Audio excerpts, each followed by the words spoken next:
May da mahapon kanit alan yan asi Epipanya Gairan from Santiago, Manolo Porkit Bukidnon. Usa ako nga naka-apil sa MUKA project nga diin. Usa ako ka mag-uuma nagtanom og kape, gasanlag, gaasod.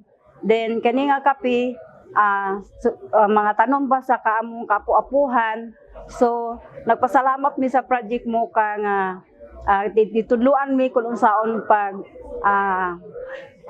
balambo pa kun unsaon nga diin makabenefits kami sa maong kape nga among kabilin sa among mga ginikanan nga diin ma-improve pag yun kun unsa ang pag expose sa kape nga unique na siya daan plus gi repack pa nga ma-unique pag yun siya sa MUKA project. So daghan kay salamat sa MUKA project nga gitabangan mi hinaut nga may potential nga ma-sustain matabangan sad mi ang farmer sa kape sa Barangay Santiago, Manolo Porkit Bukidnon.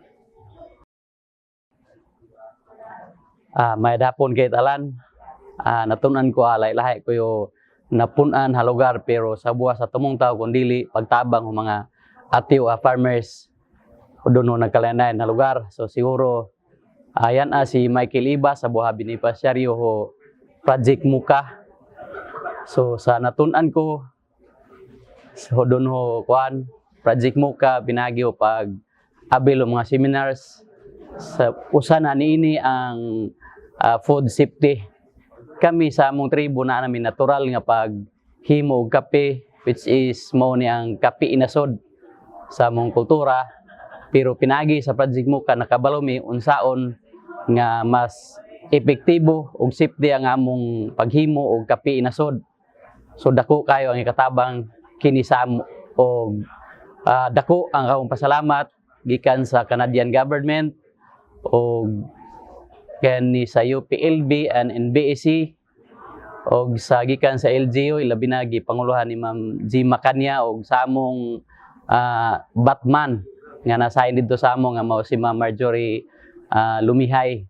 So usa siya ka nakahatag pa-share sa ako kung unsay kamayo nini mao naikag ko pag-apil nini mga project MUKA busa dako gyud among pasalamat nini og hope nga magpadayon kini ug makatag pa og dugang kalambuan ilabi na sa amo ang gagmay nga mga maguma tungod kay kami dako kami og farm area pero kulang mi og financial bahay nini. So hope nga dili lang pareha nga kita gatanom mo kahoy pag human wala na kun dili magtanom ta pero padayon ta nga mo atiman nini hangtod nga mapusla nato hangtod sa atong mga kabataan.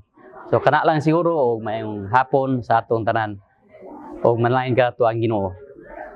Salamat. Yan aday tuod si Arcelo Sulatan, taga Barangay Kalugmanan, Manolo Porkit Bukidnon. Farmers Adlay. Taga Mindanao. Nagpasalamat ko aning project MUKA kay nadugangan akong kahibalo bahin sa pagtanom sa adlay. Then nakatuon pod kog food safety. Then sa value adding katuon pod ko pag nadugangan akong kahibalo kung saon nga dako day ang imong kitaon kung ikaw mismo ang mo produce o mo process sa adlay. Then ako gyud pagpasalamat kay sa Canadian Embassy, sa UPLB, sa NBAC, sa LGU, ug sa Ma'am Jema, kang Sir James nga among Batman sa pag-supervise sa among kalihukan o sa ako pong mga kauban nga nakahatag sa ako og giya nga imong mapangutanan og unsay ang buhaton. Then